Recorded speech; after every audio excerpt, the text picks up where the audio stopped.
রাজধানীর গুলশানে ঢাকা উত্তর সিটি কর্পোরেশনের সাবেক মেয়র আতিকুল ইসলামের মেয়ে বুশরা আফরিনের পরিচালিত সীসাবারে পুলিশের অভিযান। বুশরা ছিলেন Dhaka chief heat officer, Bangladesh সহ পুরো এশিয়ার প্রথম নারী যিনি এই পদে কাজ করেছেন। কিন্তু এবার তার নামই উঠে এসেছে সীসাবার কেলেঙ্কারিতে। They will know যে এইটা কি, এই অতি গরম জিনিসটা কি, why are we making a big deal out of it? দেশের এক গণমাধ্যমের প্রতিবেদন অনুযায়ী বুশরার স্বামীর মালিকানাধীন দ্য কোর্টইয়ার্ড বাজার সীসা লাউঞ্জে গত 19 আগস্ট দিবাগত রাতে অভিযান চালায় গুলশান থানা পুলিশ। এ সময় বিপুল পরিমাণ সীসা, হুক্কা, বিভিন্ন ব্র্যান্ডের মাদকদ্রব্য ও নগদ অর্থ জব্দ করা হয়। ঘটনাস্থল থেকে আটক করা হয় 5 জনকে।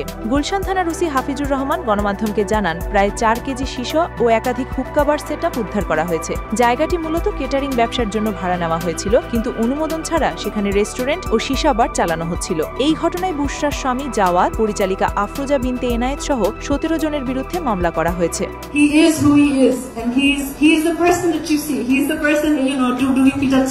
এমন নয় যে বুশরার সীসাবাড়ি একমাত্র।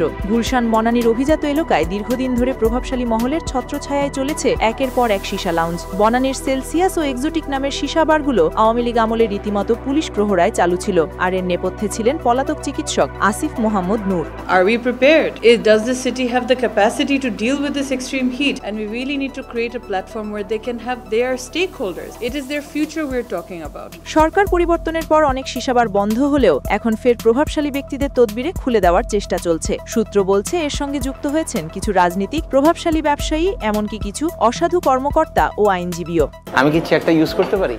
রাজধানীর বিলাসবহুল সীসাবারের আড়ালে মাদক, অর্থ পাচার আর ক্ষমতার সিন্ডিকেট, যার কেন্দ্রে উঠে আসছে ক্ষমতাবান পরিবারের সদস্যদের নাম। চিফ হিট অফিসার হিসেবে যিনি গরমের শহর ঠান্ডা রাখার দায়িত্বে ছিলেন, আজ তিনি রাজধানীর আলোচিত সীসাবারের তাপে। National desk, ATM news.